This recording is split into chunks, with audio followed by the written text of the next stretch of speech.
Louvado seja Deus.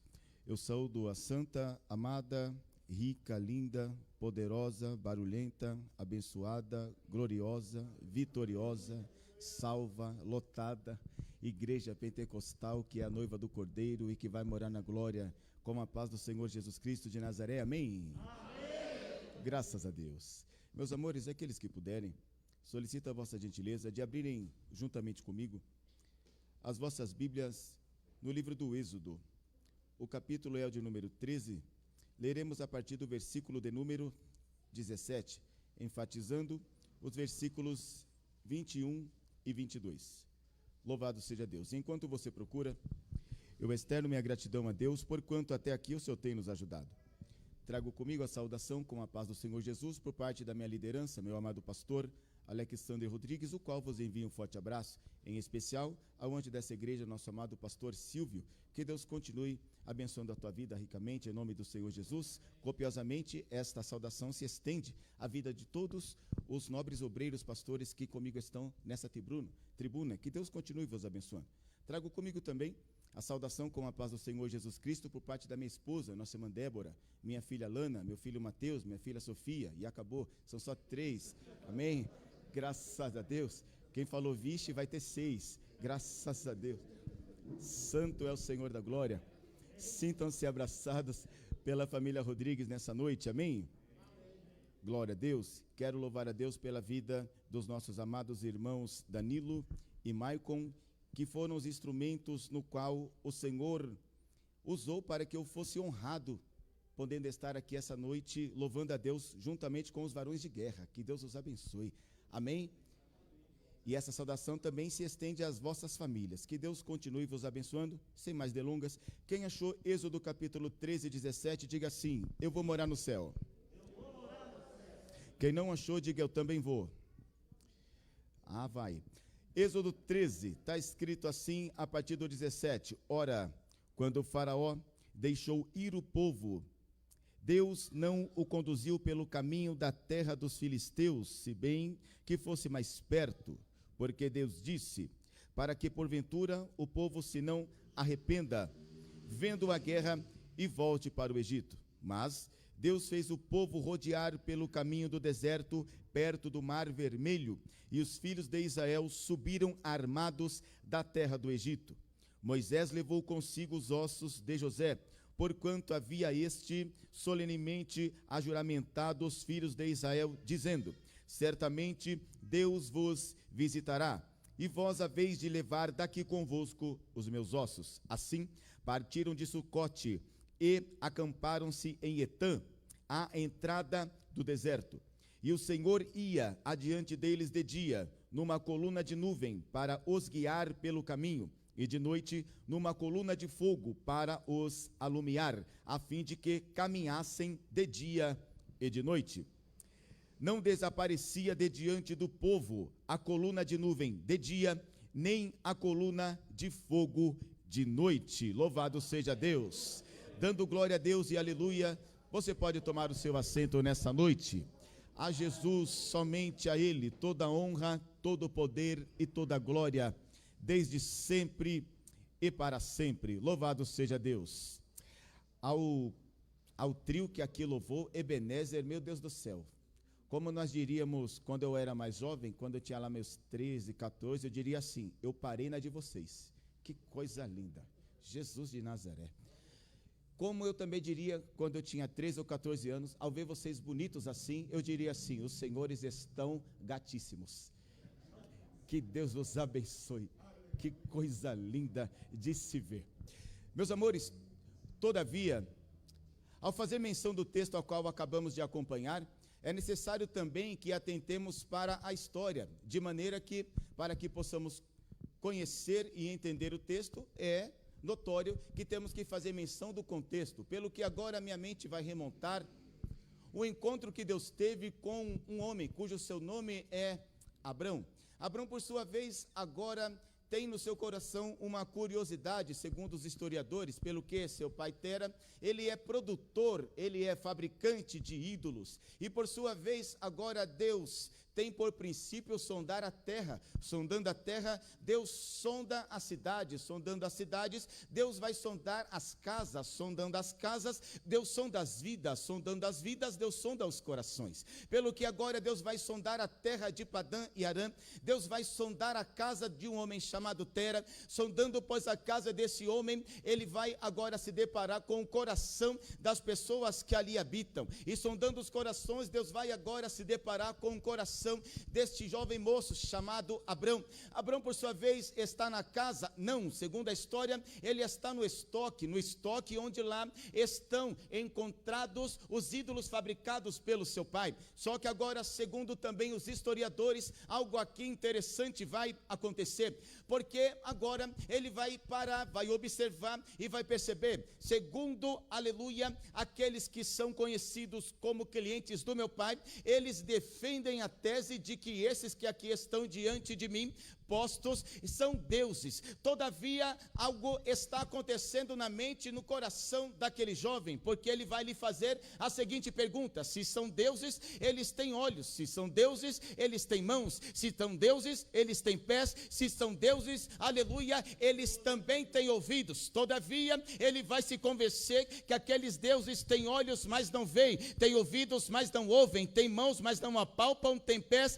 mas não andam. E agora o que vai acontecer será, pois, aleluia, ali naquele mesmo ambiente, acontecido um pequeno acidente, onde um daqueles ídolos cai e se quebra. Agora ele é procurado, a saber, Abrão, pelo seu pai, e o seu pai vai lhe fazer a seguinte pergunta: quem é que quebrou este ídolo? E alguém vai dizer para ele: meu pai, eu lhe faço essa pergunta, por que o senhor não pergunta para os demais que aqui estão? Afinal de contas, ele tem olhos e certamente eles viram.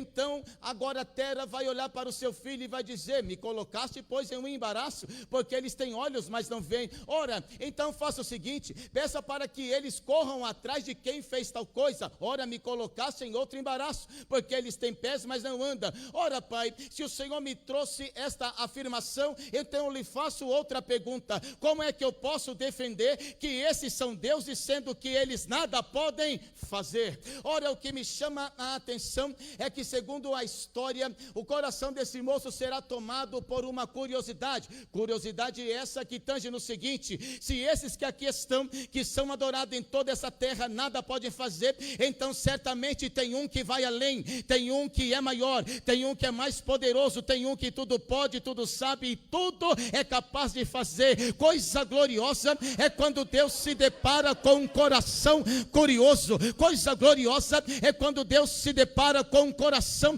desejoso de conhecer, desejoso de saber, porque aquele que conhece se relaciona, e aquele que se relaciona é cheio da presença, e aquele que é cheio da presença fica mais parecido com aquele que ele adquiriu as características, e aquele que adquire as características deixa a sua pessoa em segundo plano, porque em primeiro plano está aquele que é maior e mais poderoso. Logo, eu aprendo algo com Deus aqui: quanto mais eu conhecê-lo, mais eu me relaciono com ele, e quanto mais eu me relacionar com ele, mais cheio dele eu serei, e quanto mais cheio dele eu for, mais parecido com ele eu serei, e quanto mais parecido e cheio dele eu for, mais vazio de mim eu estarei, e assim o Espírito Santo achará mais liberdade para operar a tua vontade, que é boa, perfeita e agradável. Ali está Abrão.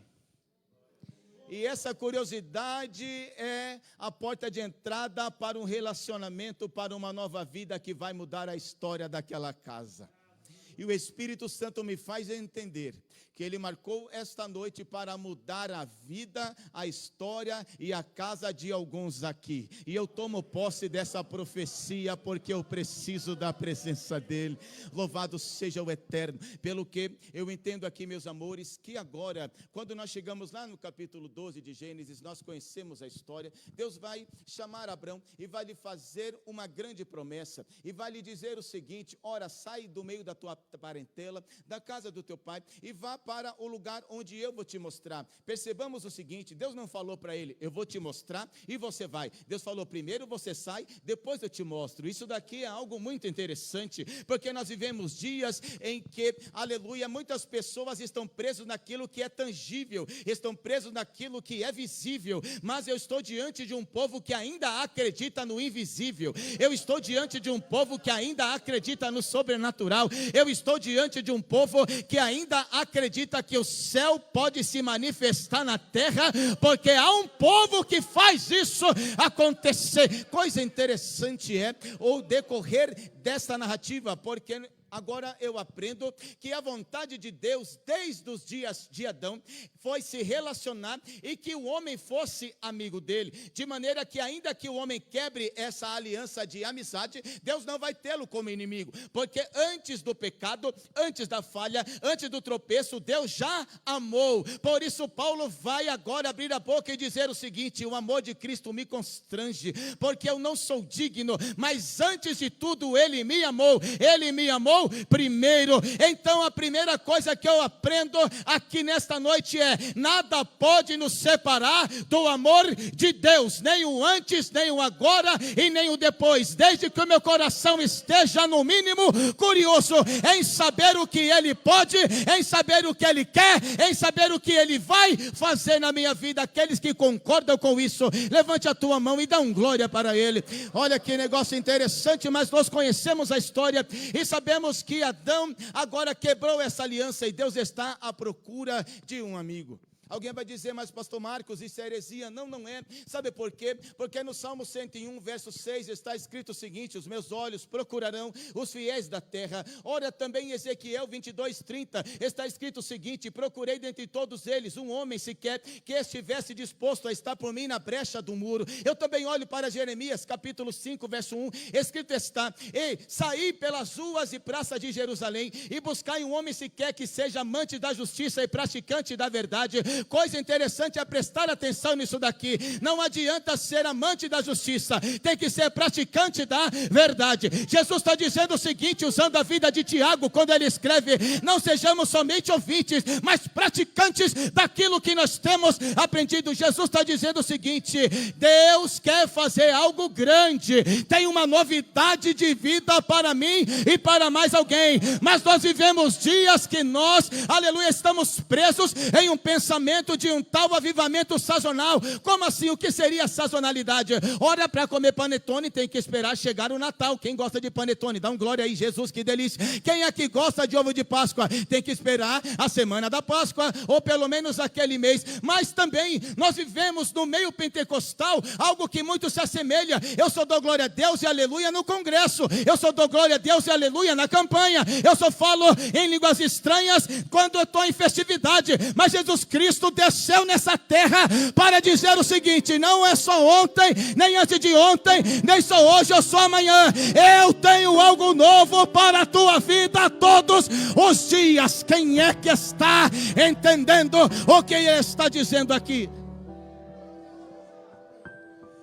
Ele ainda está procurando.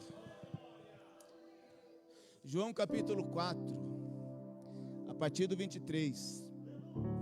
E Ele está à procura dos verdadeiros adoradores, que o adoram em espírito e em verdade.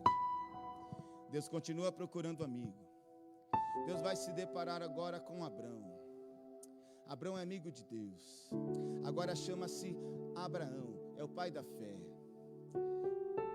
Abraão agora, por sua vez, recebe de Deus um outro comunicado, dizendo o seguinte: Abraão, olha para o céu. Abraão, olha para a terra. Você consegue contar as estrelas? Para mim é impossível. E os grãos, você consegue enumerá-los? Para mim também é impossível. Pois bem, saiba que assim será a sua posteridade. Um povo que não se poderá contar. Um povo que por sua vez será referência por onde passar. E a terra, a nação desse povo será conhecida como a capital global de adoração. Mas tem algo aqui, Abraão. Este mesmo povo estará cativo no Egito. durante 400 a 430 anos, se considerarmos a idade de José. E os dias se passam. Passaram-se, pois, os dias de Abraão, passaram, pois, os dias de Isaac, passaram-se, pois, os dias de Jacó. Chegamos, pois, nos dias de José. Conhecemos a história, precisamos ganhar tempo. E bem sabemos que Deus houvera usado a vida deste moço de uma forma sobrenatural para abençoar, para engrandecer, para prosperar, para guardar, para livrar a grande terra do Egito.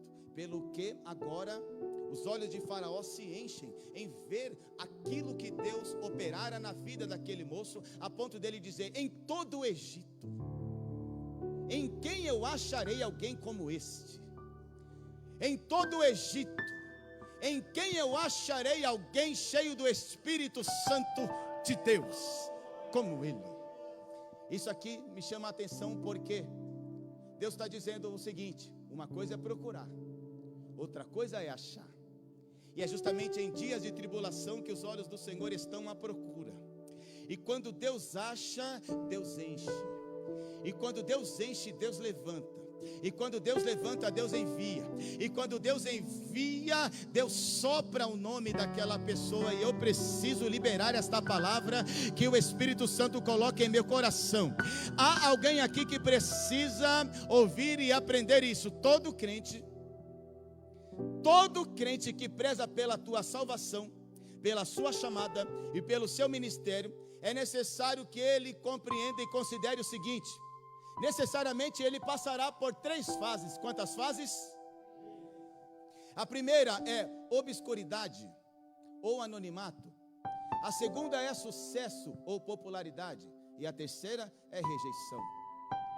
O que me chama a atenção que é justamente na obscuridade, é justamente no anonimato, é justamente quando não tem holofote, é justamente quando não é conhecido, é justamente quando não é lembrado, é justamente quando um homem não faz menção e não faz caso dele, não faz caso dela. É justamente nesse momento em que se procura ele, onde é que ele está? Em que se procura ela, onde é que ela está? Está com os joelhos dobrados ali do lado da cama, está com o joelho dobrado ali em cima da laje, está cantando um hino de vitória enquanto está lavando a louça, está exaltando o nome do Senhor enquanto está varrendo o chão, está dando glória e aleluia enquanto ajuda o filho a fazer a lição, está exaltando o nome do Eterno enquanto trabalha, e até dentro do ônibus ele começa a falar línguas estranhas, porque não é conhecido na terra, mas é lembrado no céu. E é isso que para ele interessa. É nesse tempo que nós sentimos a glória, é nesse tempo que nós sentimos a presença, é nesse tempo que nós damos valores para as coisas pequenas, é nesse tempo que o nosso coração se alegra. E quando a gente para ler a Bíblia, em poucos minutos as lágrimas estão descendo, porquanto nós somos cheios, tomados pela glória de Deus, mas ainda está no anonimato. Mas é no anonimato que a gente recebe a nossa maior riqueza, que temos que levar para sempre enquanto estivermos sobre essa terra. E essa riqueza chama-se humildade. Porquanto a humildade precede a honra. Nós queremos honra, mas ser humilde é um desafio. Queremos honra, mas bater continência é um desafio. Queremos honra, mas reconhecer a grandeza na vida do irmão é um desafio. Queremos honra, mas entender que nós somos chamados para servir é outro desafio. E o glória e o aleluia vai sumir, mas eu vim preparado para isso, fica tranquilo. Queremos mudança, mas não queremos mudar. Queremos ensinar, mas não queremos aprender. Queremos que seja no nosso tempo e não no tempo de Deus. Mas só que o Espírito Santo nos chama essa noite para um particular muito específico, dizendo: tem algo grande para acontecer, tem uma nova vida para mim e para você, mas é necessário que os marcos antigos não sejam removidos. É noite de guerra, mas é noite de batalha, e é no meio desse deserto que Deus vai entregar a vitória para aqueles que entenderem e praticarem.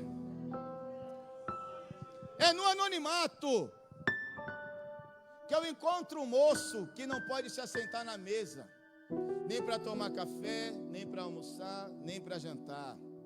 Não é chamado de amado, embora Davi signifique amado. É ruivo, é franzino, e tem que tomar conta de um rebanho que nem dele é. é de ovelhas, tudo bem, mas são malhadas. O que significa ovelhas malhadas? Ovelhas malhadas são ovelhas defeituosas, que nem para sacrifício servem. Alguém vai dizer, nem para morrer presta. Só que Deus prepara alguém para tomar conta, para dar nome. Deus prepara alguém para trazer para perto. Deus prepara alguém que no anonimato está levando a sério. E alguém aqui precisa se lembrar disso. No anonimato às vezes vem a vontade de se aposentar. No anonimato às vezes dá vontade de parar, porque ninguém me vê, ninguém te vê, ninguém se lembra. Mas tem alguém que tem um relatório preparado acerca desse que está atrás das malhadas.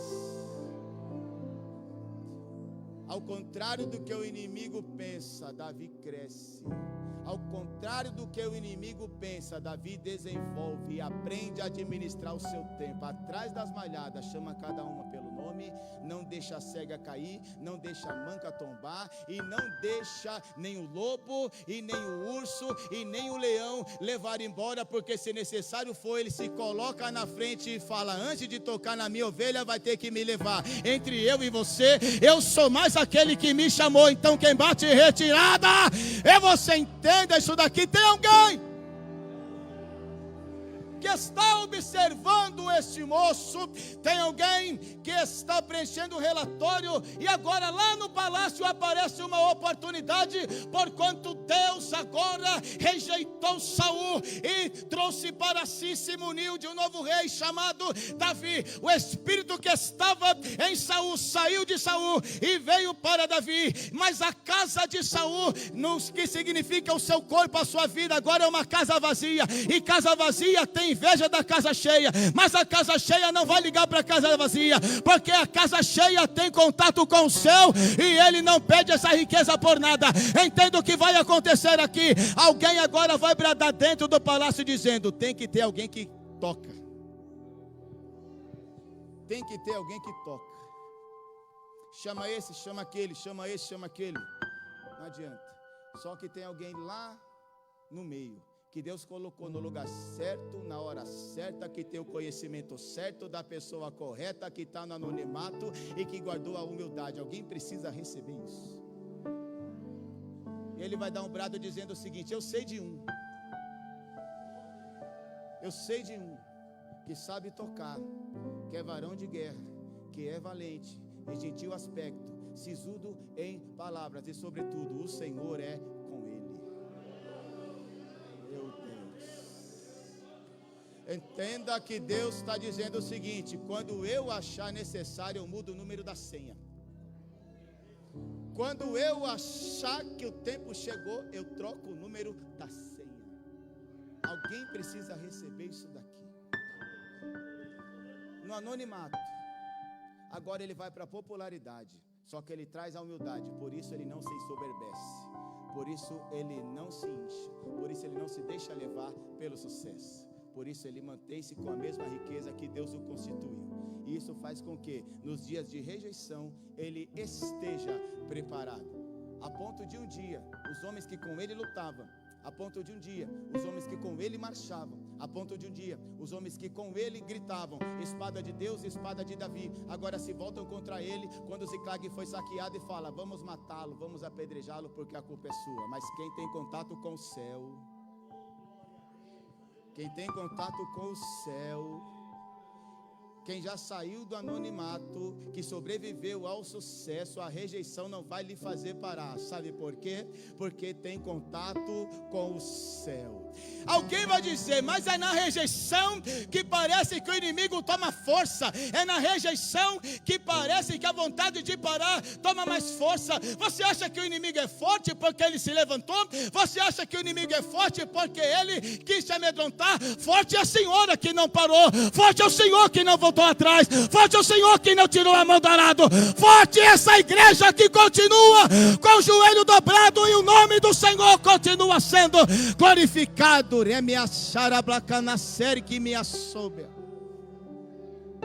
Aprendo assim, que para que nós possamos ser cingidos, fortalecidos por Deus, temos que expor a nossa fraqueza, porque a fortaleza de Deus se aperfeiçoa na nossa debilidade.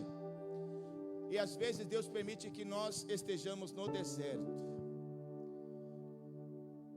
400 anos no Egito, e agora vem a linhagem do faraó, que não faz menção de José, não faz caso dele, que não dá valor para o fato de Deus ter usado a vida daquele moço de uma forma surpreendente. Ele simplesmente vê o povo se multiplicar e se assusta, se acha ameaçado e fala: eu tenho que acabar com a raça desse povo. Aumenta a carga deles e muda a dieta. Aumenta a carga deles e muda a dieta. Aumenta o serviço, aumenta o horário, muda a dieta. Certamente eles vão enfraquecer, certamente muitos vão morrer. Mas ao contrário do que Faraó pensava, o povo só crescia, o povo só se fortalecia, o povo só se multiplicava. É a ponto dele instituir um infanticídio, dizendo o seguinte: todo menino macho que nascer, darei ordem para que ele seja executado, eliminado. O que me chama a atenção é que agora as parteiras vão se deparar com um casal da tribo de Levi. O nome da mãe é Joquebede. Nasce, pois, ali uma linda criança. Só que o nome de uma parteira chama-se Sifrá e outra chama-se Puá. Sifrá significa plenitude e Puá significa luz. Aí a plenitude vai falar para a luz: plenitude não mata. A luz vai falar: luz também não. Plenitude não mata, luz também não. Quem vai matar? Não vou ser eu, não vai ser você. Então vamos fazer o seguinte: vamos esconder. E esconderam essa criança por 3 meses. Conhecemos a história. Só que o que é essa criança? É uma promessa de Deus. E alguém precisa receber isso. Não se esconde uma promessa por muito tempo. Sabe por quê? Porque promessa faz barulho. Sabe por quê? Porque promessa chama atenção. Chega uma hora que não dá para prender. Chega uma hora que não dá para apertar. Chega uma hora que não dá para deixar de lado. Chega uma hora que tem que deixar correr. Chega uma hora que tem que deixar aparecer. Chega uma hora que tem que deixar a luz de Deus brilhar. E o que me chama atenção: quem é que faz Moisés calar a boca? Porque ele chora alto. O pentecostal, até o seu choro é diferente. Joquebede agora vai ter uma ideia. Faz o seguinte: vamos fazer um cesto de junco. O que é junco? É planta que não serve para nada, mas quando Deus está no negócio, Deus pega o que não serve para nada e faz nela nascer um propósito. E o que acontece aqui? Fazem, pois, esse cesto, betumam ele, fecham ele, isolam ele, vedam ele por dentro e por fora, colocam a promessa lá dentro e deitam, pois, no leito do rio Nilo. O que me chama a atenção é que o rio Nilo, ele é composto por fortes correntezas e também é tomado por grandes crocodilos, que alguém vai dizer que eles chegam a pesar 600 quilos e chegam a ter 6 metros de comprimento. Uma bocada só, não tem mais cesto, não tem criança, não tem mais nada. Mas quando Deus está no negócio, não tem correnteza, não tem predador, não tem má notícia, não tem fofoqueiro, não tem faraó, não tem nada que pare, porque Ele está no controle de tudo. O que me chama a atenção é que o mesmo Deus que está no controle do cesto é o mesmo Deus que está no controle da correnteza. E o mesmo Deus que está no controle da correnteza é o mesmo Deus que está no controle dos crocodilos. O que me chama a atenção é que quando Deus quer, Deus acelera a correnteza, mas quando Deus ordena, a água para. E eu daria um glória se eu fosse você. Sabe por quê? Deus está dizendo para alguém: eu vou dar ordem e o teu cesto vai parar. Eu vou dar ordem, a correnteza vai cessar. Eu vou dar ordem e o meu tempo vai chegar. Eu vou dar ordem e uma nova notícia está para chegar. Eu vou dar ordem e o que você semeou, você vai colher. Eu vou dar ordem porque o teu trabalho na minha presença não é em vão. Deus dá ordem e a correnteza para. E quando a correnteza para também o cesto. E o cesto vai parar justamente onde a filha de Faraó está a se banhar. Mas a ordem é para matar. Mas quando Deus está no controle, até quem quer matar vai cuidar. Até quem quer falar mal vai abençoar. Quando Deus está no negócio, alguém se levanta para atrapalhar, mas Deus usa a vida dele, Deus usa a vida dela para ajudar. Eu daria um glória mais alto, sabe por quê? Deus está dizendo: eu vou contrariar o entendimento. eu vou contrariar a circunstância e o curso normal da situação, porque sou eu que estou no controle das estações do tempo. Chabricalasterme, eu sinto a glória aqui. Entenda isso daqui. De uma forma até infantil, você me perdoe por alguns instantes, mas parece que eu estou vendo a filha de Faraó se deparando com aquele menino barulhento, chorão. Ela olha, fala assim: é hebreu. E na hora sua mente, seu coração fala: tem que morrer. Só que na mesma hora o Espírito Santo entra na história e muda o coração dela, muda a mente dela. E parece que eu estou olhando para ela e vendo ela olhar para aquela criança e fazer assim: cuti, cuti, cuti, tchu, tchu, tchu, tchu, tchu. Que coisinha mais gostosinha que é da princesinha de Faraó. Alguém vai falar: princesa, tem que matar, princesa, tem que morrer. Ela vai falar: matar? Morrer? Quer saber? Ele é meu e quero ver quem é que arranca ele da minha mão. Quem é que está observando isso? A irmã dessa criança. E a irmã dessa criança agora vai observar a situação e vai chegar ao seu conhecimento de que essa criança precisa ser amamentada. E essa criança precisando ser amamentada, sabe o que vai me chamar a atenção? É que essa mesma Miriam, que é a irmã da criança, vai trazer o conhecimento da princesa, da filha de Faraó, e vai dizer o seguinte: tem que amamentar. Você consegue amamentar? Não, eu não consigo, mas eu sei de alguém que pode amamentar. Mais uma vez Deus mudou o número da senha. Não, alguém precisa pegar isso daqui, santo. Alguém precisa entender, parece que tudo vai dar errado, mas Deus é que faz dar tudo certo. Parece que está tudo perdido, mas é Deus que faz se encontrar os pontos. Remiacala Sergue, eu tenho uma palavra profética para entregar para alguém aqui. A senhora chegou aqui pois preocupada de como as coisas estão indo, mas assim Deus prega na minha boca: nesta noite eu entro nesta justa causa e mudo essa situação, e a senhora vai entoar um novo cântico de vitória. Quem acredita e pode glorificar a Deus por isso, aproveite esse momento. Alguém precisa entender e pegar isso daqui. Eu vou ganhar bem para fazer o que eu amo, no horário que eu determinar. Não, tem que pegar isso daqui. Se não pegou isso aqui, ainda tem crente que acredita nesse tipo de coisa aqui na Vila Brasilina? O próprio nome Vila Brasilina já me chama a atenção. Sabe por quê? Brasilina faz menção ao Brasil, mas o que é a igreja na Vila Brasilina? É uma autoridade que Deus constituiu neste bairro. E sabe o que significa Brasilina? Do original grego? Soberana. Meu Deus, eu esperei um glória mais alto. Vocês que moram aqui, mano. Se eu morasse aqui, eu tinha desmaiado. Mas olha isso aqui. Não, eu já estava dando cambalhota. Brasilina, soberana, Deus é aqui, autoridade de Jesus. Mas vamos lá. O que me chama a atenção é que agora, conforme Deus houvera falado para o seu amigo Abrão, o povo agora está cativo. E quem é que está crescendo ali no meio daquela situação? O próprio Moisés. E 40 anos ele esteve ali no Egito. Ele aprendeu, desenvolveu-se segundo toda a ciência egípcia.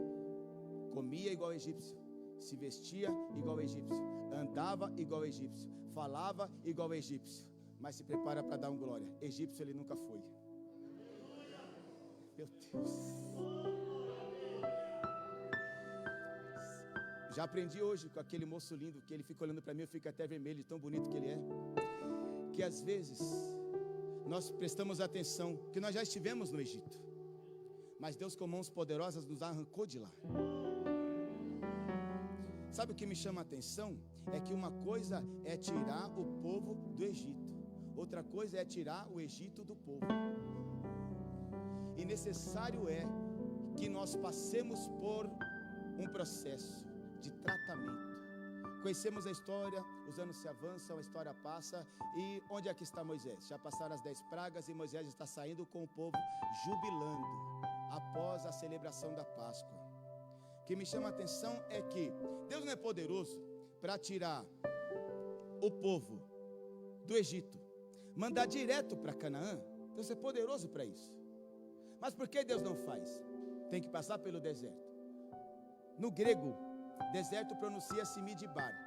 E Midbar ele é composto por dois outros termos, Debir e Daber. Debir significa santuário e Daber é o verbo falar. Logo, deserto significa o santuário onde Deus fala com o seu povo. É no deserto que o povo vai conhecer. É no deserto que o povo vai se relacionar. É no deserto que o povo vai se encher. É no deserto que o povo vai se esvaziar. É no deserto que o povo vai se desenvolver. É no deserto. É no deserto. Deserto não mata crente. Deserto foi feito para ver crente crescer. E deserto é transição. Não vai morar no deserto, vai passar por ele. Olha para o teu irmão e fala assim para ele. Não sei se é costume aqui, mas o Marcos é meio doido.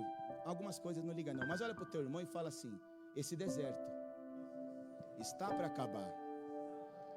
Agora dá uma engrossadinha na voz e fala assim: ó, esse deserto já vai ter fim. Agora regala o olho e fala assim para ela, fala assim para ele: esse deserto já está acabando. Por isso, não pare, não pare, não pare. Em nome de Jesus.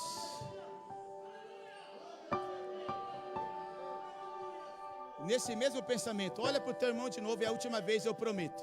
Olha para o teu irmão de novo e pergunta assim para ele: você vai parar?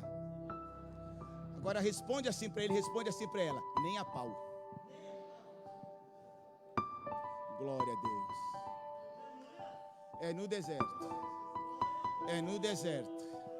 É no deserto. É no deserto. É no deserto. É no deserto. É no deserto. É no deserto. No deserto, o povo não está sozinho. Tem outras nações que são nômades também. E estas nações que estão no deserto, a exemplo de Israel, elas têm um diferencial de Israel, que é: elas habitam em tendas, em cabanas. E a cabana do rei fica no meio. Mas quem olha para Israel é só um povo errante. Quem olha para Israel é só um povo que está caminhando. Caminha, para, caminha, para, caminha, para. Fala assim: não tem líder, não tem rei, não tem ninguém que está ali. Mas só que Deus agora, posteriormente, vai chegar para Moisés e vai dizer o seguinte: faz para mim uma tenda, uma cabana e coloca ela no meio. E o nome dessa cabana será Tabernáculo. Quem olhar de longe vai falar: esse povo está no deserto, mas não está sozinho, porque o rei está no meio e a tenda dele é enorme. É no deserto que o rei vai se apresentar. É no deserto que o rei vai mandar a provisão. É no deserto que Deus vai te proteger. Quem recebe essa palavra? O que me chama a atenção é o seguinte: é que Deus, no outro momento, vai conversar com Moisés. Moisés vai dizer o seguinte: deixa a questão da sarça para outro dia, que o tempo não dá. Mas Deus vai fazer a seguinte, Moisés vai fazer a seguinte pergunta para Deus: eu vou no nome de quem? O eu sou. Fala que o eu sou te enviou. Mas quem é que vai com a gente? Deus vai falar: eu mando um anjo. Um anjo vai com vocês. Moisés vai dizer o seguinte: eu não arredo o pé com anjo nenhum, se o Senhor não for com a gente.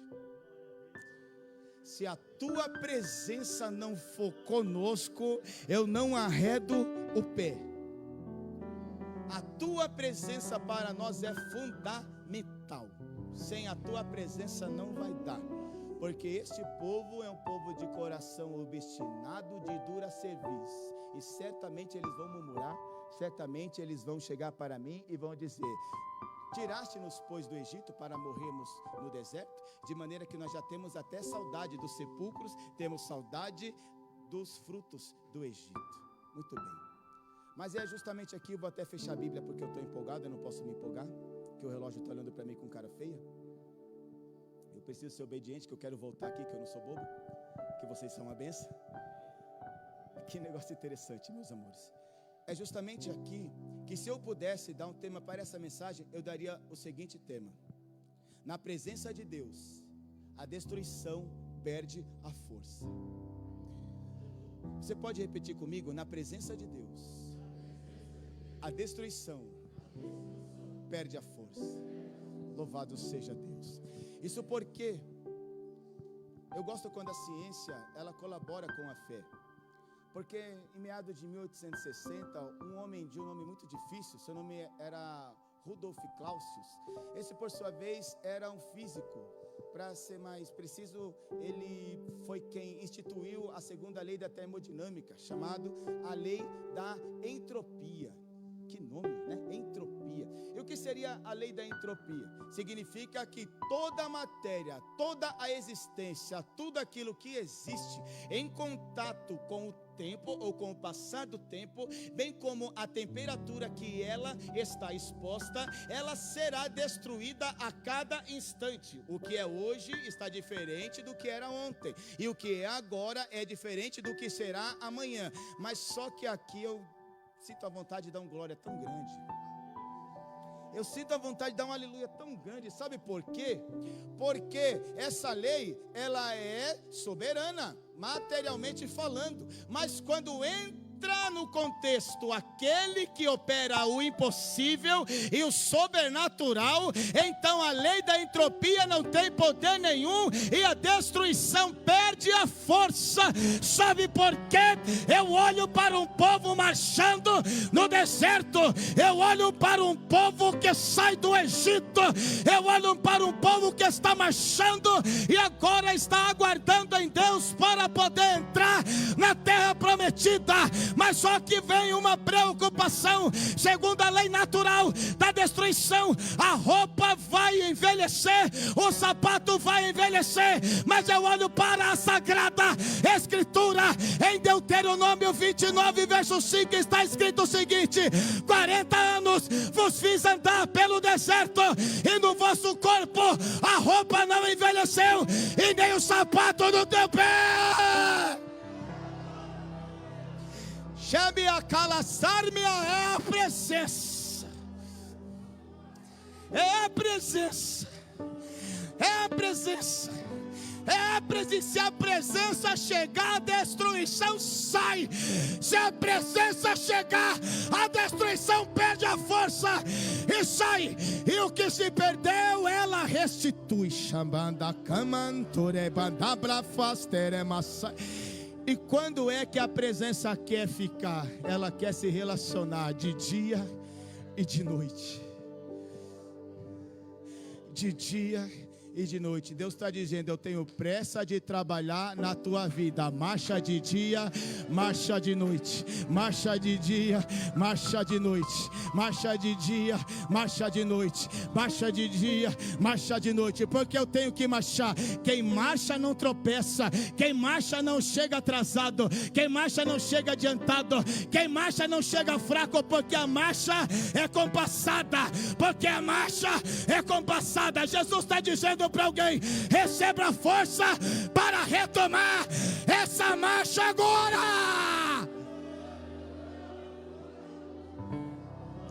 Vai parar nem a pau, porque é nesse deserto que ele vai se apresentar e eu vou me relacionar com ele de dia. De dia tem a coluna de nuvem, e de noite tem a coluna de fogo. Com a coluna de fumaça, com a coluna de nuvem, com a presença, não vai faltar o maná, não vai faltar água, não vai faltar carne, e a roupa não envelhece e o sapato não envelhece. Meu Deus do céu, com a presença não vai faltar o pão de cada dia. Com a presença, ainda que a porta se feche, mas se prepare para viver o sobrenatural. Com a presença, a doença que chega, ela vai bater em retirada. Com a presença, a pomba gira que quer atrapalhar esse casamento, ela não suporta a presença do grande, nem de dia e nem de noite. Essa família é restaurada para a glória de Deus. É na presença que aquele que está longe é alcançado pela tua oração e Deus traz para perto. lavado e remido no sangue do Cordeiro. E tudo isso está acontecendo no deserto. Termino agora. Quem está sentindo a presença de Deus?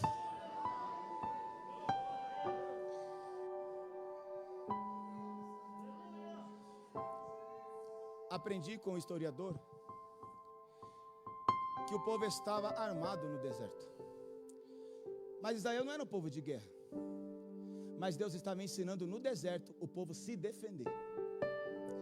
Entende isso daqui? Haverão investidas, mas vocês não serão pegos de surpresa. Trazendo para os nossos dias, porque as nossas armas são poderosas em Deus para destruir fortalezas.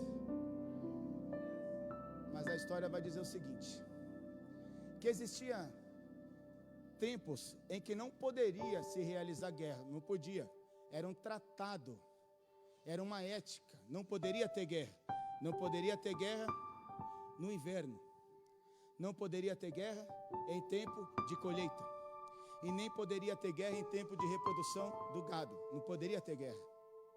Mas havia, melhor dizendo, um tipo de batalha que, seja o momento que fosse, ela tinha que se estabelecer. Não dava para cancelar. É uma guerra que chegou e que tem que resolver. Por vezes na nossa vida é assim: eu não esperava, mas veio. E se eu fugir, não vai resolver. Se eu passar a bola, não vai resolver. Jesus está dizendo: eu estou aqui para te fortalecer, para você enfrentar, crescer e vencer. Quem está entendendo? Olha isso daqui. Segundo os historiadores, o nome que se dava para essa guerra era Guerra do Brado. Que Guerra do Brado? Negócio estranho.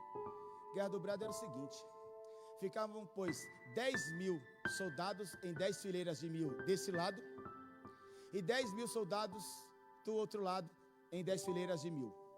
Em que consistia essa batalha? Batalha do brado. Nós bradamos daqui, vocês bradam daí.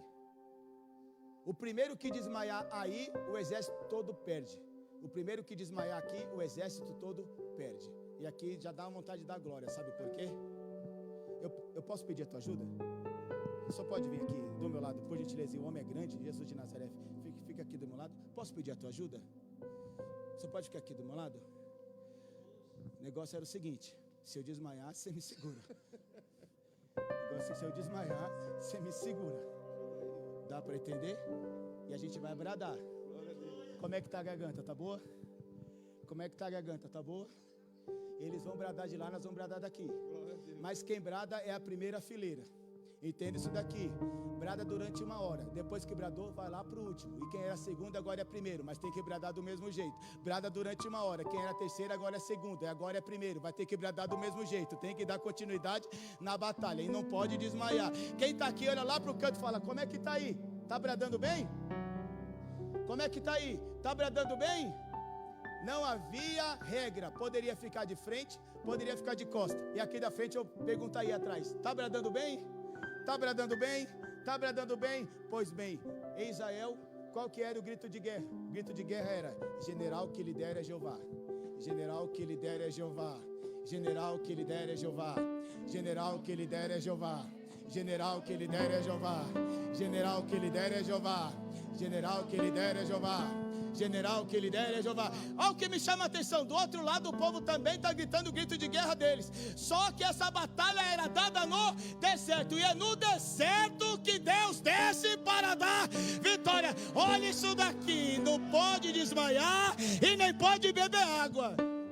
Só que a gente está: general que lidera é Jeová. General que lidera é Jeová.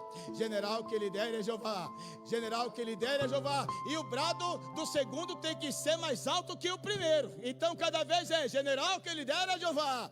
General que lidera é Jeová. Entenda isso daqui.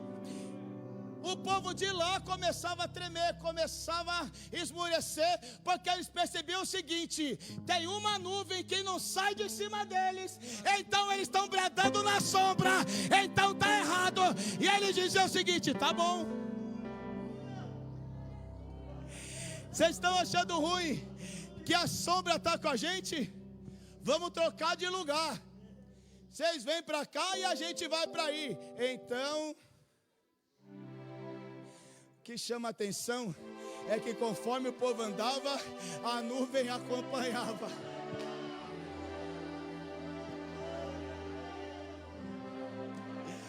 Meu Deus, conforme o povo andava, a nuvem acompanhava e o povo tinha força para gritar: general que lidera é Jeová, general que lidera é Jeová, general que lidera é Jeová, general que lidera é Jeová. Até que entre eles começavam a desmaiar. E como era a celebração da vitória, não era de qualquer jeito. Vocês perderam, agora vocês vão nos servir. O rei deles tinha que vir até a presença do nosso rei. E enquanto o rei deles passava, cada soldado ficava aqui, em silêncio. Mas quando o rei inimigo entrava pela porta, tinha que se falar bem baixinho: general que lidera é Jeová, general que lidera é Jeová, general que lidera é Jeová, general que lidera é Jeová. O rei vinha até o rei de Israel, ele entregava, pois, a sua coroa. Então eles batiam com a espada no escudo, pá, e batiam o pé e gritavam: general que lidera é Jeová, general que lidera é Jeová, general que lidera é Jeová, general que lidera é Jeová, que nos acompanha com a nuvem no deserto e não nos deixa perecer. É no tempo de guerra, eu termino agora, é no tempo da batalha, que Ele não vai te abandonar, Ele não vai te deixar de lado, vai se relacionar, e o nome do Senhor será glorificado na sua vida, porque na presença de Deus a destruição perde a força. Quem recebe essa palavra, levanta a tua mão. Quem recebe essa palavra, abre a boca. Quem recebe essa palavra, se lembre o que escrito está: a boca fala do que o coração está cheio. Solta esse glória, solta esse aleluia, porque Ele é digno. Eu vou entregar o microfone, mas a adoração é por sua conta. Que Deus os abençoe, foi uma grande honra. Louvado seja o Eterno para sempre. Glória a Deus.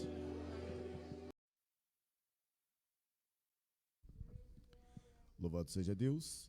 Eu saúdo a santa, amada, rica, linda, poderosa, barulhenta, abençoada, gloriosa, vitoriosa, salva, lotada, igreja pentecostal, que é a noiva do Cordeiro e que vai morar na glória com a paz do Senhor Jesus Cristo de Nazaré. Amém? Amém. Graças a Deus. Meus amores, aqueles que puderem, solicito a vossa gentileza de abrirem juntamente comigo as vossas Bíblias no livro do Êxodo. O capítulo é o de número 13, leremos a partir do versículo de número 17, enfatizando os versículos 21 e 22. Louvado seja Deus. Enquanto você procura, eu externo minha gratidão a Deus, porquanto até aqui o Senhor tem nos ajudado. Trago comigo a saudação com a paz do Senhor Jesus, por parte da minha liderança, meu amado pastor Alexandre Rodrigues, o qual vos envia um forte abraço, em especial ao anjo dessa igreja, nosso amado pastor Silvio. Que Deus continue abençoando a tua vida ricamente, em nome do Senhor Jesus. Copiosamente, esta saudação se estende à vida de todos os nobres obreiros pastores que comigo estão nessa tribuna. Que Deus continue vos abençoando. Trago comigo também a saudação com a paz do Senhor Jesus Cristo por parte da minha esposa, nossa irmã Débora, minha filha Lana, meu filho Mateus, minha filha Sofia, e acabou, são só 3, amém? Graças a Deus. Quem falou vixe vai ter 6, graças a Deus. Santo é o Senhor da glória. Sintam-se abraçados pela família Rodrigues nessa noite, amém? Glória a Deus. Quero louvar a Deus pela vida dos nossos amados irmãos Danilo e Maicon, que foram os instrumentos no qual o Senhor usou para que eu fosse honrado, podendo estar aqui essa noite louvando a Deus juntamente com os varões de guerra. Que Deus os abençoe, amém? E essa saudação também se estende às vossas famílias. Que Deus continue vos abençoando. Sem mais delongas, quem achou Êxodo capítulo 13, 17, diga assim: eu vou morar no céu. Quem não achou, diga: eu também vou. Ah, vai. Êxodo 13, está escrito assim a partir do 17. Ora, quando o faraó deixou ir o povo, Deus não o conduziu pelo caminho da terra dos filisteus, se bem que fosse mais perto, porque Deus disse, para que porventura o povo se não arrependa, vendo a guerra e volte para o Egito. Mas Deus fez o povo rodear pelo caminho do deserto, perto do Mar Vermelho, e os filhos de Israel subiram armados da terra do Egito. Moisés levou consigo os ossos de José, porquanto havia este solenemente ajuramentado os filhos de Israel, dizendo, certamente Deus vos visitará, e vós haveis de levar daqui convosco os meus ossos. Assim, partiram de Sucote e acamparam-se em Etã, à entrada do deserto. E o Senhor ia adiante deles de dia, numa coluna de nuvem, para os guiar pelo caminho, e de noite, numa coluna de fogo, para os alumiar, a fim de que caminhassem de dia e de noite.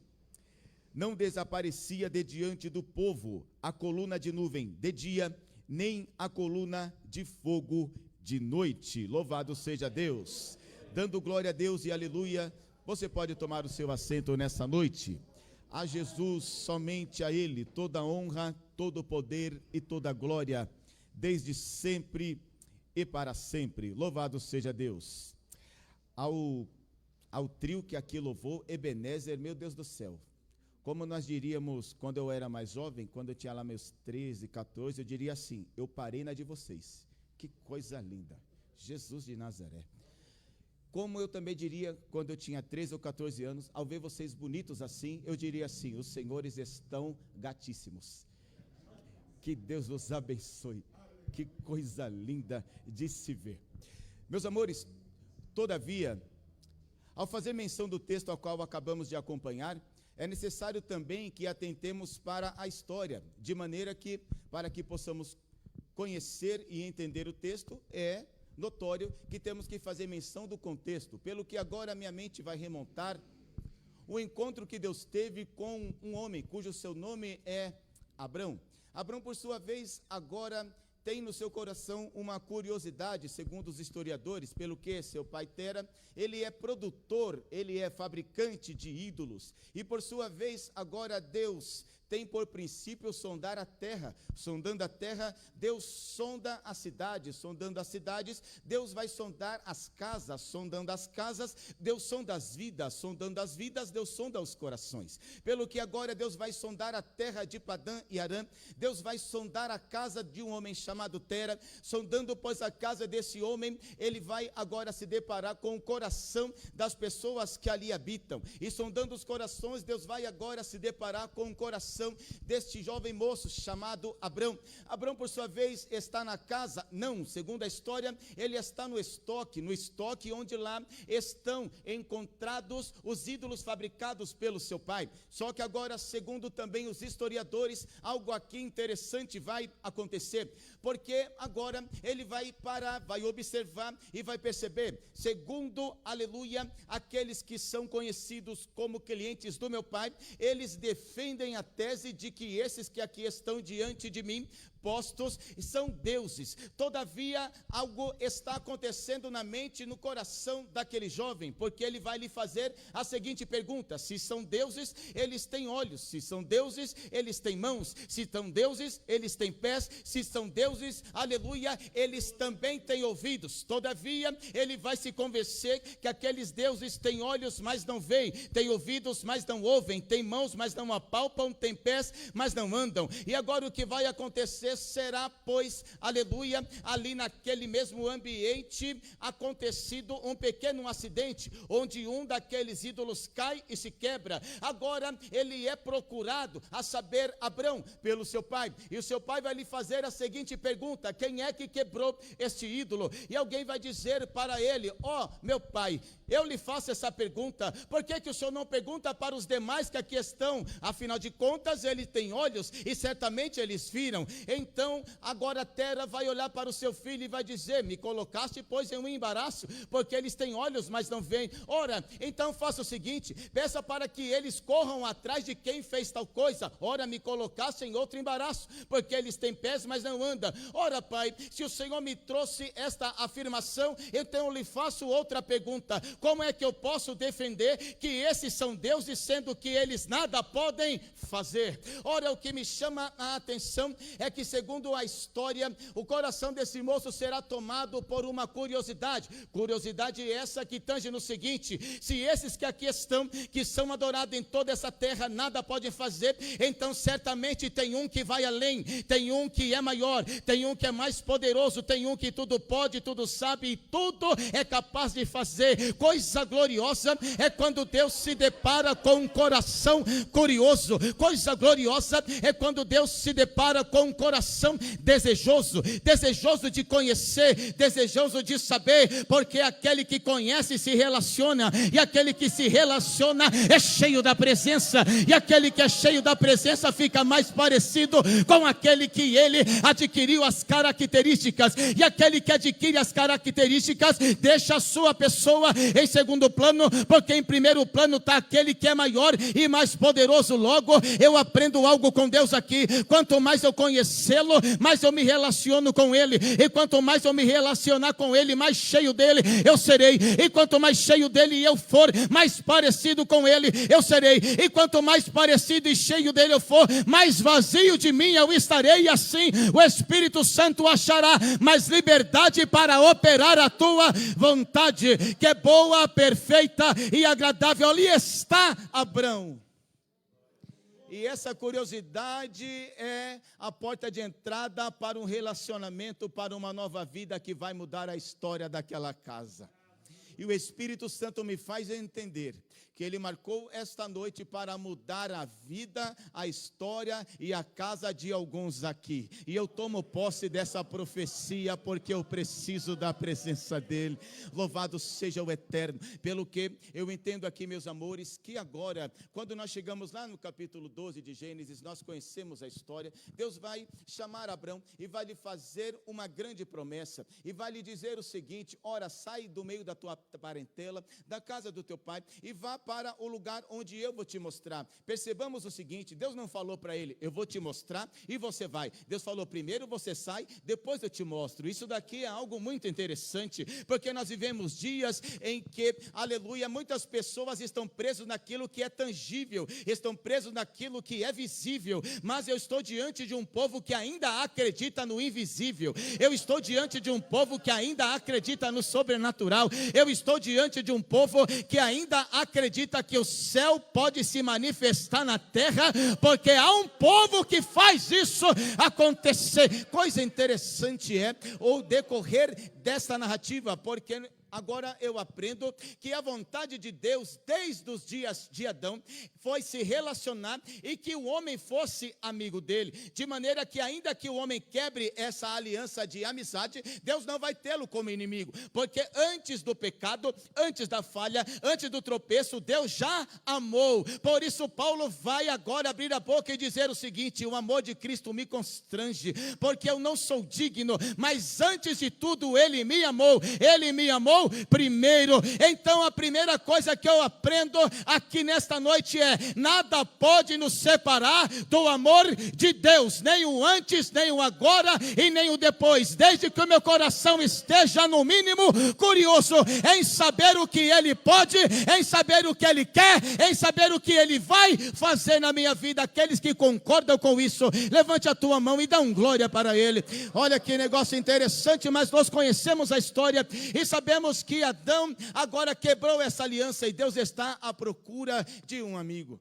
Alguém vai dizer: mas pastor Marcos, isso é heresia. Não, não é. Sabe por quê? Porque no Salmo 101, verso 6, está escrito o seguinte: os meus olhos procurarão os fiéis da terra. Ora, também em Ezequiel 22:30, está escrito o seguinte: procurei dentre todos eles um homem sequer que estivesse disposto a estar por mim na brecha do muro. Eu também olho para Jeremias, capítulo 5, verso 1, escrito está: ei, saí pelas ruas e praças de Jerusalém, e buscai um homem sequer que seja amante da justiça e praticante da verdade, Coisa interessante é prestar atenção nisso daqui. Não adianta ser amante da justiça, tem que ser praticante da verdade. Jesus está dizendo o seguinte, usando a vida de Tiago, quando ele escreve: não sejamos somente ouvintes, mas praticantes daquilo que nós temos aprendido. Jesus está dizendo o seguinte: Deus quer fazer algo grande, tem uma novidade de vida para mim e para mais alguém, mas nós vivemos dias que nós, aleluia, estamos presos em um pensamento de um tal avivamento sazonal. Como assim? O que seria sazonalidade? Ora, para comer panetone tem que esperar chegar o Natal. Quem gosta de panetone? Dá um glória aí, Jesus, que delícia. Quem aqui gosta de ovo de Páscoa? Tem que esperar a semana da Páscoa, ou pelo menos aquele mês. Mas também nós vivemos no meio pentecostal algo que muito se assemelha. Eu só dou glória a Deus e aleluia no congresso, eu só dou glória a Deus e aleluia na campanha, eu só falo em línguas estranhas quando eu estou em festividade. Mas Jesus Cristo desceu nessa terra para dizer o seguinte: não é só ontem, nem antes de ontem, nem só hoje ou só amanhã. Eu tenho algo novo para a tua vida todos os dias. Quem é que está entendendo o que ele está dizendo aqui? Ele ainda está procurando. João capítulo 4, a partir do 23. E ele está à procura dos verdadeiros adoradores, que o adoram em espírito e em verdade. Deus continua procurando amigo. Deus vai se deparar agora com Abrão. Abrão é amigo de Deus. Agora chama-se Abraão, é o pai da fé. Abraão agora, por sua vez, recebe de Deus um outro comunicado, dizendo o seguinte: Abraão, olha para o céu. Abraão, olha para a terra. Você consegue contar as estrelas? Para mim é impossível. E os grãos, você consegue enumerá-los? Para mim também é impossível. Pois bem, saiba que assim será a sua posteridade. Um povo que não se poderá contar. Um povo que por sua vez será referência por onde passar. E a terra, a nação desse povo será conhecida como a capital global de adoração. Mas tem algo aqui, Abraão. Este mesmo povo estará cativo no Egito durante 400 a 430 anos, se considerarmos a idade de José. E os dias se passam. Passaram-se, pois, os dias de Abraão, passaram, pois, os dias de Isaac, passaram-se, pois, os dias de Jacó. Chegamos, pois, nos dias de José. Conhecemos a história, precisamos ganhar tempo. E bem sabemos que Deus houvera usado a vida deste moço de uma forma sobrenatural para abençoar, para engrandecer, para prosperar, para guardar, para livrar a grande terra do Egito. Pelo que agora os olhos de Faraó se enchem em ver aquilo que Deus operara na vida daquele moço, a ponto dele dizer: em todo o Egito, em quem eu acharei alguém como este? Em todo o Egito, em quem eu acharei alguém cheio do Espírito Santo de Deus, como ele? Isso aqui me chama a atenção, porque Deus está dizendo o seguinte: uma coisa é procurar, outra coisa é achar. E é justamente em dias de tribulação que os olhos do Senhor estão à procura. E quando Deus acha, Deus enche. E quando Deus enche, Deus levanta. E quando Deus levanta, Deus envia. E quando Deus envia, Deus sopra o nome daquela pessoa. E eu preciso liberar esta palavra que o Espírito Santo coloca em meu coração. Há alguém aqui que precisa ouvir e aprender isso. Todo crente que preza pela tua salvação, pela sua chamada e pelo seu ministério, é necessário que ele compreenda e considere o seguinte: necessariamente ele passará por 3 fases. Quantas fases? A primeira é obscuridade ou anonimato. A segunda é sucesso ou popularidade. E a terceira é rejeição.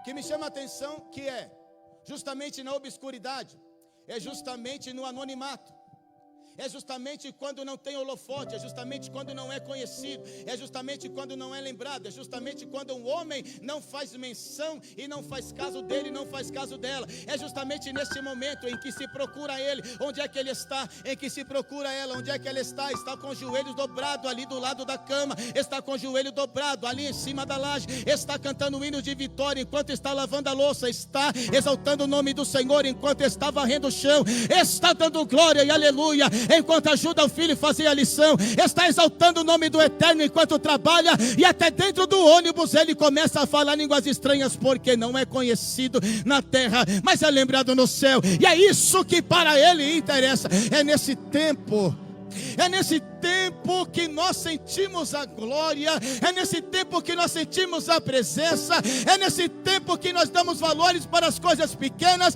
é nesse tempo que o nosso coração se alegra, e quando a gente para ler a Bíblia, em poucos minutos as lágrimas estão descendo, porquanto nós somos cheios, tomados pela glória de Deus, mas ainda está no anonimato. Mas é no anonimato que a gente recebe a nossa maior riqueza, que temos que levar para sempre enquanto estivermos sobre essa terra. E essa riqueza chama-se humildade. Porquanto a humildade precede a honra. Nós queremos honra, mas ser humilde é um desafio. Queremos honra, mas bater continência é um desafio. Queremos honra, mas reconhecer a grandeza na vida do irmão é um desafio. Queremos honra, mas entender que nós somos chamados para servir é outro desafio. E o glória e o aleluia vai sumir, mas eu vim preparado para isso, fica tranquilo. Queremos mudança, mas não queremos mudar. Queremos ensinar, mas não queremos aprender. Queremos que seja no nosso tempo e não no tempo de Deus. Mas só que o Espírito Santo nos chama essa noite para um particular muito específico, dizendo: tem algo grande para acontecer, tem uma nova vida para mim e para você, mas é necessário que os marcos antigos não sejam removidos. É noite de guerra, mas é noite de batalha, e é no meio desse deserto que Deus vai entregar a vitória para aqueles que entenderem e praticarem. É no anonimato que eu encontro um moço que não pode se assentar na mesa, nem para tomar café, nem para almoçar, nem para jantar. Não é chamado de amado, embora Davi signifique amado. É ruivo, é franzino, e tem que tomar conta de um rebanho que nem dele é. É de ovelhas, tudo bem, mas são malhadas. O que significa ovelhas malhadas? Ovelhas malhadas são ovelhas defeituosas, que nem para sacrifício servem. Alguém vai dizer, nem para morrer presta. Só que Deus prepara alguém para tomar conta, para dar nome. Deus prepara alguém para trazer para perto. Deus prepara alguém que no anonimato está levando a sério. E alguém aqui precisa se lembrar disso. No anonimato às vezes vem a vontade de se aposentar. No anonimato às vezes dá vontade de parar, porque ninguém me vê, ninguém te vê, ninguém se lembra. Mas tem alguém que tem um relatório preparado acerca desse que está atrás das malhadas. Ao contrário do que o inimigo pensa, Davi cresce.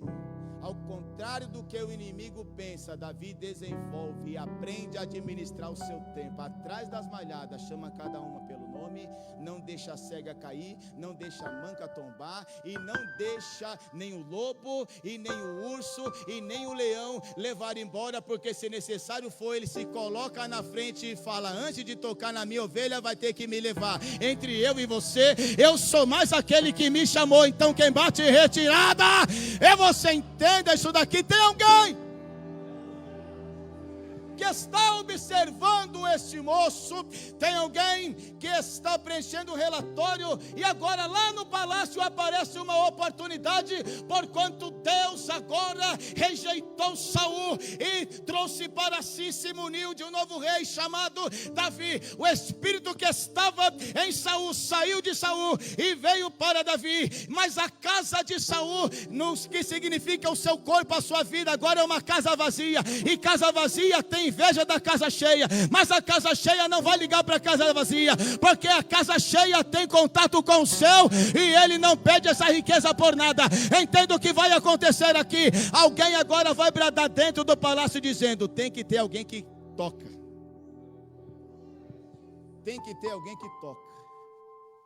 Chama esse, chama aquele, chama esse, chama aquele. Não adianta. Só que tem alguém lá no meio, que Deus colocou no lugar certo, na hora certa, que tem o conhecimento certo da pessoa correta, que está no anonimato e que guardou a humildade. Alguém precisa receber isso. Ele vai dar um brado dizendo o seguinte: eu sei de um que sabe tocar, que é varão de guerra, que é valente, em gentil aspecto, sisudo em palavras, e sobretudo o Senhor é com ele.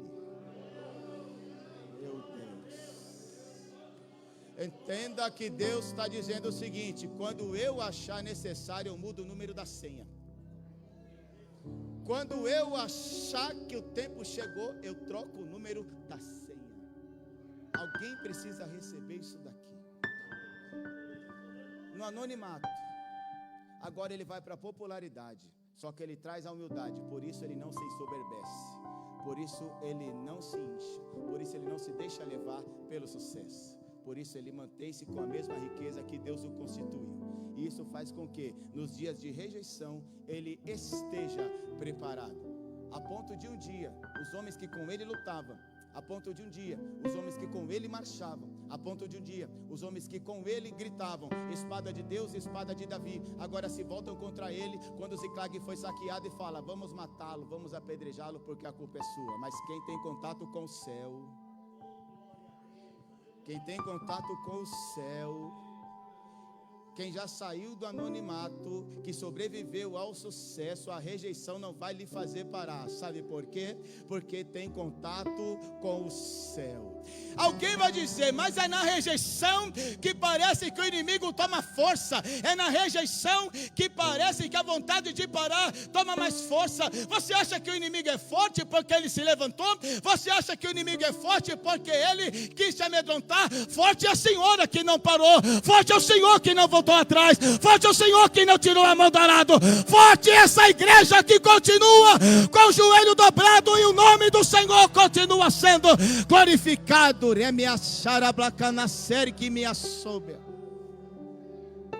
Aprendo assim que para que nós possamos ser cingidos, fortalecidos por Deus, temos que expor a nossa fraqueza, porque a fortaleza de Deus se aperfeiçoa na nossa debilidade.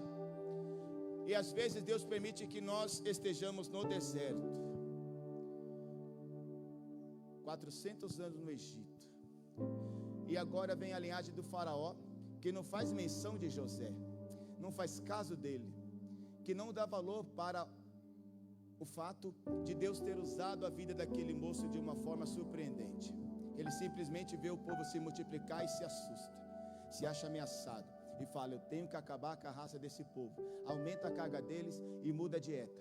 Aumenta a carga deles e muda a dieta. Aumenta o serviço, aumenta o horário, muda a dieta. Certamente eles vão enfraquecer, certamente muitos vão morrer. Mas ao contrário do que Faraó pensava, o povo só crescia, o povo só se fortalecia, o povo só se multiplicava. É a ponto dele instituir um infanticídio, dizendo o seguinte: todo menino macho que nascer, darei ordem para que ele seja executado, eliminado.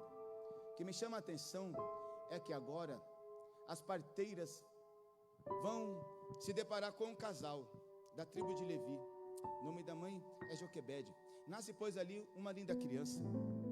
Só que o nome de uma parteira chama-se Sifrá e outra chama-se Puá. Sifrá significa plenitude e Puá significa luz. Aí a plenitude vai falar para a luz: plenitude não mata. A luz vai falar: luz também não. Plenitude não mata, luz também não. Quem vai matar? Não vou ser eu, não vai ser você. Então vamos fazer o seguinte: vamos esconder. E esconderam essa criança por 3 meses. Conhecemos a história. Só que o que é essa criança? É uma promessa de Deus.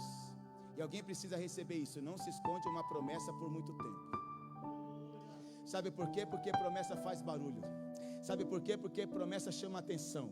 Chega uma hora que não dá para prender. Chega uma hora que não dá para apertar. Chega uma hora que não dá para deixar de lado. Chega uma hora que tem que deixar correr. Chega uma hora que tem que deixar aparecer. Chega uma hora que tem que deixar a luz de Deus brilhar. E o que me chama atenção, quem é que faz Moisés calar a boca? Porque ele chora alto. O pentecostal, até o seu choro é diferente.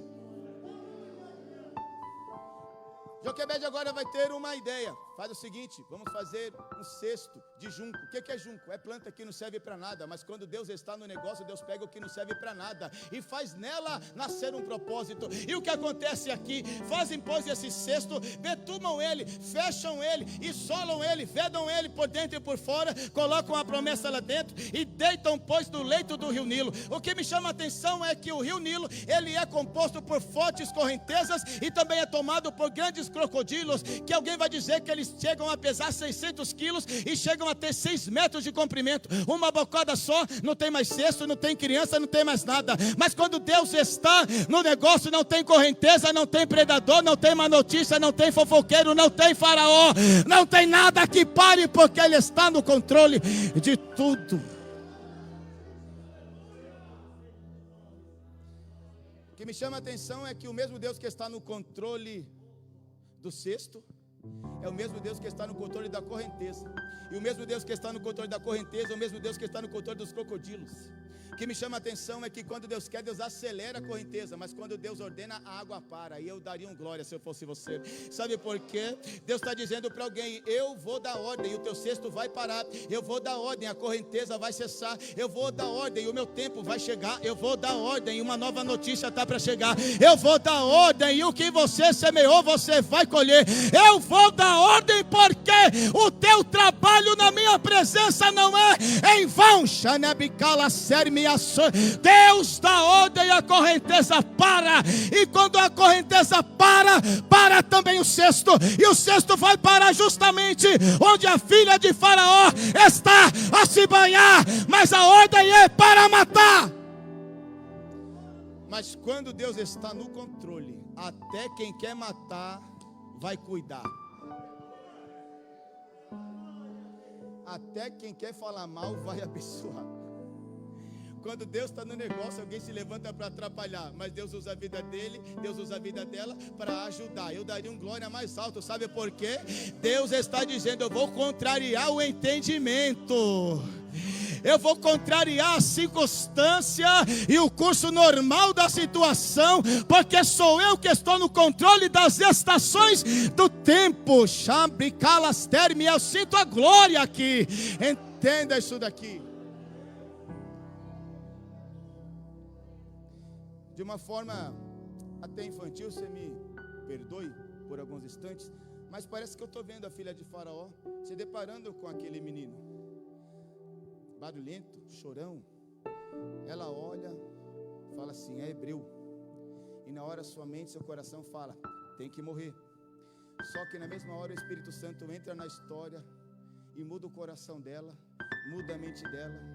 E parece que eu estou olhando para ela e vendo ela olhar para aquela criança e fazer assim: cuti, cuti, cuti, tchu, tchu, tchu, tchu, tchu.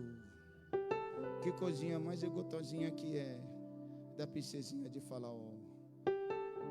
Alguém vai falar: princesa, tem que matar. Princesa, tem que morrer. Ela vai falar: matar? Morrer? Quer saber? Ele é meu e quero ver quem é que arranca ele da minha mão. Quem é que está observando isso? A irmã dessa criança. E a irmã dessa criança agora vai observar a situação e vai chegar ao seu conhecimento de que essa criança precisa ser amamentada.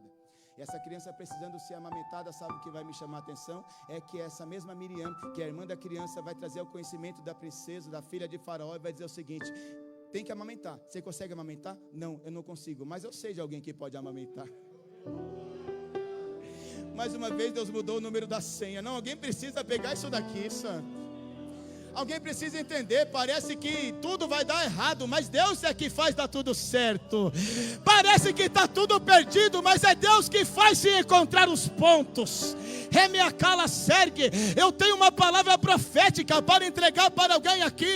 A senhora chegou aqui pois preocupada de como as coisas estão indo, mas assim Deus prega na minha boca: nesta noite eu entro nesta justa causa e mudo essa situação, e a senhora vai entoar um novo cântico de vitória. Quem acredita e pode glorificar a Deus por isso, aproveite esse momento. Alguém precisa entender e pegar isso daqui. Eu vou ganhar bem para fazer o que eu amo, no horário que eu determinar. Não, tem que pegar isso daqui. Se não pegou isso aqui. Ainda tem crente que acredita nesse tipo de coisa aqui na Vila Brasilina? O próprio nome Vila Brasilina já me chama a atenção. Sabe por quê? Brasilina faz menção ao Brasil. Mas o que é a igreja na Vila Brasilina? É uma autoridade que Deus constituiu neste bairro. E sabe o que significa Brasilina? Do original grego? Soberana. Meu Deus, eu esperaria um glória mais alto. Vocês que moram aqui, mano. Se eu morasse aqui, eu tinha desmaiado. Mas olha isso aqui. Não, eu já estava dando cambalhota. Brasilina, soberana, Deus é aqui, autoridade de Jesus. Mas vamos lá. O que me chama a atenção é que agora, conforme Deus houvera falado para o seu amigo Abrão, o povo agora está cativo. E quem é que está crescendo ali no meio daquela situação? O próprio Moisés. E 40 anos ele esteve ali no Egito. Ele aprendeu, desenvolveu-se segundo toda a ciência egípcia. Comia igual egípcio, se vestia igual egípcio, andava igual egípcio, falava igual egípcio. Mas se prepara para dar um glória. Egípcio ele nunca foi. Meu Deus. Já aprendi hoje com aquele moço lindo, que ele fica olhando para mim, eu fico até vermelho, de tão bonito que ele é. Que às vezes nós prestamos atenção, que nós já estivemos no Egito, mas Deus com mãos poderosas nos arrancou de lá. Sabe o que me chama a atenção? É que uma coisa é tirar o povo do Egito, outra coisa é tirar o Egito do povo. E necessário é que nós passemos por um processo de tratamento. Conhecemos a história, os anos se avançam, a história passa. E onde é que está Moisés? Já passaram as 10 pragas e Moisés está saindo com o povo jubilando após a celebração da Páscoa. O que me chama a atenção é que Deus não é poderoso para tirar o povo do Egito, mandar direto para Canaã. Deus é poderoso para isso. Mas por que Deus não faz? Tem que passar pelo deserto. No grego, deserto pronuncia-se Midbar. E Midbar ele é composto por 2 outros termos, Debir e Daber. Debir significa santuário e Daber é o verbo falar. Logo, deserto significa o santuário onde Deus fala com o seu povo. É no deserto que o povo vai conhecer. É no deserto que o povo vai se relacionar. É no deserto que o povo vai se encher. É no deserto que o povo vai se esvaziar. É no deserto que o povo vai se desenvolver. É no deserto. É no deserto. Deserto não mata crente. Deserto foi feito para ver crente crescer. E deserto é transição. Não vai morar no deserto, vai passar por ele. Olha para o teu irmão e fala assim para ele. Não sei se é costume aqui, mas o Marcos é meio doido. Algumas coisas não liga não. Mas olha para o teu irmão e fala assim: esse deserto está para acabar. Agora dá uma engrossadinha na voz e fala assim: ó, esse deserto já vai ter fim. Agora regala o olho e fala assim para ela, fala assim para ele: esse deserto já está acabando. Por isso, não pare, não pare, não pare. Em nome de Jesus.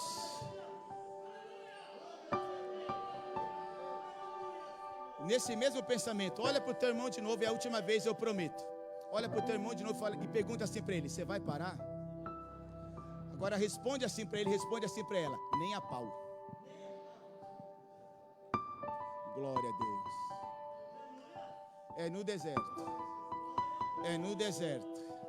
É no deserto. É no deserto, é no deserto, é no deserto, é no deserto, É no deserto. No deserto, o povo não está sozinho. Tem outras nações que são nômades também. E estas nações que estão no deserto, a exemplo de Israel, elas têm um diferencial de Israel, que é, elas habitam em tendas, em cabanas. E a cabana do rei fica no meio. Mas quem olha para Israel é só um povo errante. Quem olha para Israel é só um povo que está caminhando. Caminha, para, caminha, para, caminha, para. Fala assim, não tem líder, não tem rei, não tem ninguém que está ali. Mas só que Deus agora, posteriormente, vai chegar para Moisés e vai dizer o seguinte: faz para mim uma tenda, uma cabana e coloca ela no meio. E o nome dessa cabana será tabernáculo. Quem olhar de longe vai falar: esse povo está no deserto, mas não está sozinho, porque o rei está no meio e a tenda dele é enorme. É no deserto que o rei vai se apresentar. É no deserto que o rei vai mandar a provisão. É no deserto que Deus vai te proteger. Quem recebe essa palavra? O que me chama a atenção é o seguinte: é que Deus, num outro momento, vai conversar com Moisés. Moisés vai dizer o seguinte: deixa a questão da sarça para outro dia, que o tempo não dá. Mas Deus vai fazer a seguinte, Moisés vai fazer a seguinte pergunta para Deus: eu vou no nome de quem? O eu sou. Fala que o eu sou te enviou. Mas quem é que vai com a gente? Deus vai falar: eu mando um anjo. Um anjo vai com vocês. Moisés vai dizer o seguinte: eu não arredo o pé com anjo nenhum, se o Senhor não for com a gente. Se a tua presença não for conosco, eu não arredo o pé. A tua presença para nós é fundamental. Sem a tua presença não vai dar. Porque este povo é um povo de coração obstinado, de dura cerviz. E certamente eles vão murmurar, certamente eles vão chegar para mim e vão dizer: tiraste-nos, pois, do Egito para morrermos no deserto, de maneira que nós já temos até saudade dos sepulcros, temos saudade dos frutos do Egito. Muito bem. Mas é justamente aqui, eu vou até fechar a Bíblia porque eu estou empolgado, eu não posso me empolgar, que o relógio está olhando para mim com cara feia. Eu preciso ser obediente, que eu quero voltar aqui, que eu não sou bobo, que vocês são uma bênção. Que negócio interessante, meus amores. É justamente aqui que, se eu pudesse dar um tema para essa mensagem, eu daria o seguinte tema: na presença de Deus, a destruição perde a força. Você pode repetir comigo? Na presença de Deus, a destruição perde a força. Louvado seja Deus. Isso porque eu gosto quando a ciência ela colabora com a fé. Porque em meados de 1860, um homem de um nome muito difícil, seu nome era Rudolf Clausius. Esse, por sua vez, era um físico. Para ser mais preciso, ele foi quem instituiu a segunda lei da termodinâmica, chamado a lei da entropia. Que nome, né? Entropia. E o que seria a lei da entropia? Significa que toda a matéria, toda a existência, tudo aquilo que existe em contato com o tempo ou com o passar do tempo, bem como a temperatura que ela está exposta, ela será destruída a cada instante. O que é hoje está diferente do que era ontem, e o que é agora é diferente do que será amanhã. Mas só que aqui eu sinto a vontade de dar uma glória tão grande. Eu sinto a vontade de dar um aleluia tão grande. Sabe por quê? Porque essa lei, ela é soberana, materialmente falando. Mas quando entra no contexto aquele que opera o impossível e o sobrenatural, então a lei da entropia não tem poder nenhum e a destruição perde a força. Sabe por quê? Eu olho para um povo marchando no deserto, eu olho para um povo que sai do Egito, eu olho para um povo que está marchando e agora está aguardando em Deus para poder entrar na terra prometida. prometida, mas só que vem uma preocupação, segundo a lei natural da destruição. A roupa vai envelhecer, o sapato vai envelhecer, mas eu olho para a Sagrada Escritura, em Deuteronômio 29, verso 5, está escrito o seguinte: 40 anos vos fiz andar pelo deserto, e no vosso corpo a roupa não envelheceu, e nem o sapato no teu pé. Chame a calaçar-me, é a presença, é a presença, é a presença. É a presença. Se a presença chegar, a destruição sai. Se a presença chegar, a destruição perde a força e sai. E o que se perdeu, ela restitui.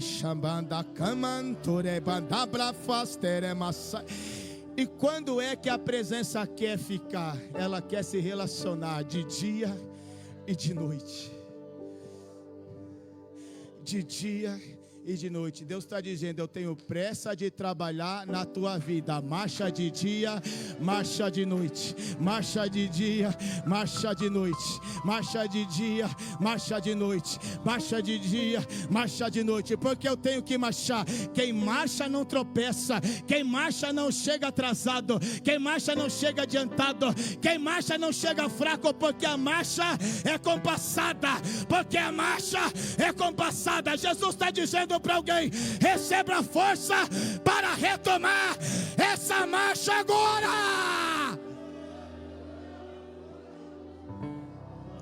Vai parar nem a pau, porque é nesse deserto que ele vai se apresentar e eu vou me relacionar com ele de dia. De dia tem a coluna de nuvem, e de noite tem a coluna de fogo. Com a coluna de fumaça, com a coluna de nuvem, com a presença, não vai faltar o maná, não vai faltar água, não vai faltar carne, e a roupa não envelhece, e o sapato não envelhece. Meu Deus do céu, com a presença não vai faltar o pão de cada dia. Com a presença, ainda que a porta se feche, mas se prepare para viver o sobrenatural. Com a presença, a doença que chega, ela vai bater em retirar. Com a presença, a pomba gira que quer atrapalhar esse casamento, ela não suporta a presença do grande, nem de dia e nem de noite. Essa família é restaurada para a glória de Deus. É na presença que aquele que está longe é alcançado pela tua oração, e Deus traz para perto, lavado e remido no sangue do Cordeiro. E tudo isso está acontecendo no deserto. Termino agora. Quem está sentindo a presença de Deus?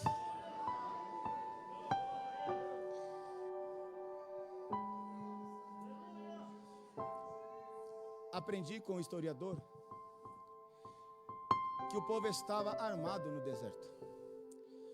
Mas Israel não era um povo de guerra. Mas Deus estava ensinando no deserto o povo se defender. Entende isso daqui?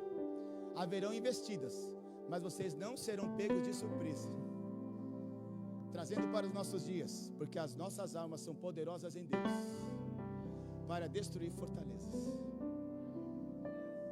Mas a história vai dizer o seguinte: que existia tempos em que não poderia se realizar guerra, não podia, era um tratado, era uma ética, não poderia ter guerra.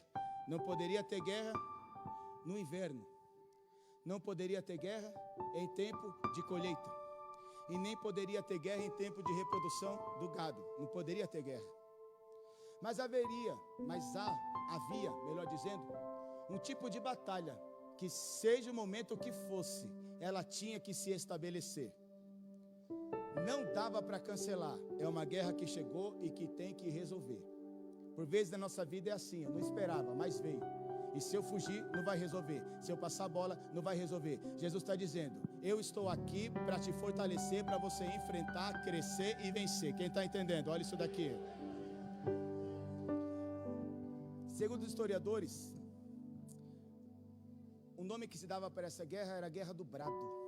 Que Guerra do Brado? Negócio estranho.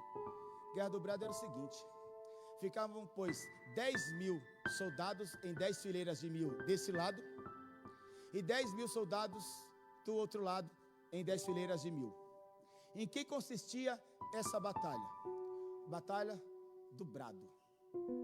Nós bradamos daqui, vocês bradam daí. O primeiro que desmaiar aí, o exército todo perde.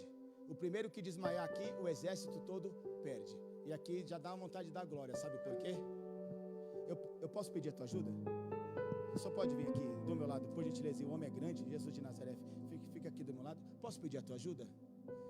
Você pode ficar aqui do meu lado? O negócio era o seguinte: se eu desmaiar, você me segura. O negócio é: se eu desmaiar, você me segura. Dá para entender? E a gente vai bradar. Como é que tá a garganta? Tá boa? Como é que tá a garganta? Tá boa? Eles vão bradar de lá, nós vamos bradar daqui. Mas quem brada é a primeira fileira. Entende isso daqui? Brada durante 1 hora. Depois que bradou, vai lá pro último. E quem era segundo agora é primeiro, mas tem que bradar do mesmo jeito. Brada durante 1 hora. Quem era terceiro agora é segundo, e agora é primeiro. Vai ter que bradar do mesmo jeito. Tem que dar continuidade na batalha e não pode desmaiar. Quem tá aqui olha lá pro canto e fala: como é que tá aí? Tá bradando bem? Como é que tá aí? Tá bradando bem? Não havia regra. Poderia ficar de frente, poderia ficar de costa. E aqui da frente eu pergunto aí atrás: tá bradando bem? Tá bradando bem? Tá bradando bem? Pois bem, em Israel, qual que era o grito de guerra? O grito de guerra era: general que lidera é Jeová. General que lidera é Jeová. General que lidera é Jeová. General que lidera é Jeová. General que lidera é Jeová. General que lidera é Jeová. General que lidera é Jeová. General que lidera é Jeová. Olha o que me chama a atenção: do outro lado o povo também está gritando o grito de guerra deles. Só que essa batalha era dada no deserto. E é no deserto que Deus desce para dar vitória. Olha isso daqui: não pode desmaiar e nem pode beber água. Só que a gente está: general que lidera é Jeová. General que lidera é Jeová. General que lidera é Jeová. General que lidera é Jeová. E o brado do segundo tem que ser mais alto que o primeiro. Então cada vez é: general que lidera é Jeová. General que lidera é Jeová. Entende isso daqui? O povo de lá começava a tremer, começava a esmurecer, porque eles percebiam o seguinte: tem uma nuvem que não sai de cima deles, então eles estão bradando na sombra, então está errado. E eles diziam o seguinte: tá bom, vocês estão achando ruim que a sombra está com a gente? Vamos trocar de lugar. Vocês vêm para cá e a gente vai para aí. Então, o que chama a atenção é que conforme o povo andava, a nuvem acompanhava.